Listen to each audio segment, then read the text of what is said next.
Spotlight TV, we are joined with the hat maker himself, David Dunkley. How you doing, David? I'm fantastic, thank you very much. Very excited to be here in the Hats and Horseshoe area at the Queen's Plate. I'm very excited to interview you. You're the man himself. You create all these gorgeous hats. You create fascinators, hats, everything. You name it, the client, whatever the client wants, you do it. Tell me a little bit more about your background. How did it all start for you? Well, I'm a big believer in life. If you don't try, you don't know. So I studied here in Toronto hat making at George Brown College, but I wrote a letter to Queen Elizabeth's hat maker many years ago and asked if she would teach me how to make hats, and she liked my work. So I've gone to London on many occasions, and I've studied with Her Majesty's milliner. So that makes me a royally trained milliner. So the marriage between the Queen's Plate and myself is perfect. So I do create fascinators for women, and I also create headpieces for like hats for men and women as well, both casual and formal.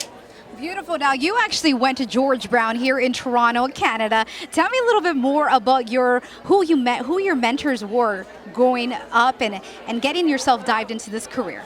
Well, there's a great thing about hat makers. No one ever grows up to be a hat maker. So the most famous hat makers in the world have all become hat makers by accident. So I'm one of those classic people where it was not what I trained to do originally. I'm a medical lab technologist and a political scientist who fell into the art world. So for me, it was a giant leap to learn how to sew and learn how to design, but clearly I think I'm doing it right. Absolutely, you definitely are, David. You know, I'm actually an avid fan. I love your work. I checked you out on social media. You have such a unique style. Can you describe it in 2 words for our audience with Spotlight TV? In 2 words? Oh dear. Confident and unique.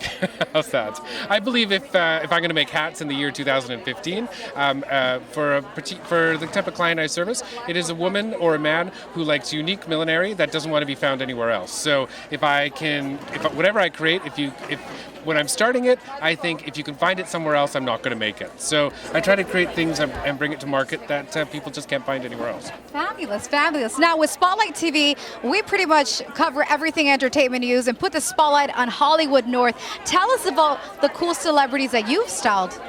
Well, of course, this year here in the Hats and Horseshoe area, we have the CTV, the Social tent. So I'm very, very pleased to be working with all of the hosts from the Social, and I've dressed all of them. So stay tuned, and you'll see some of the unique designs I created for them. Beautiful. Tell me, David, what's next for you? We've got all kinds of things. We've got Fashion Week, we've got new collections coming up, and of course, a couple other things that I don't want to splurge on right now, but stay tuned. Can Spotlight TV get somewhat of an exclusive here? You heard it first here with David. Perhaps. It's fashion, I can't give it away. Please, un poquito for our audience here. Stay tuned.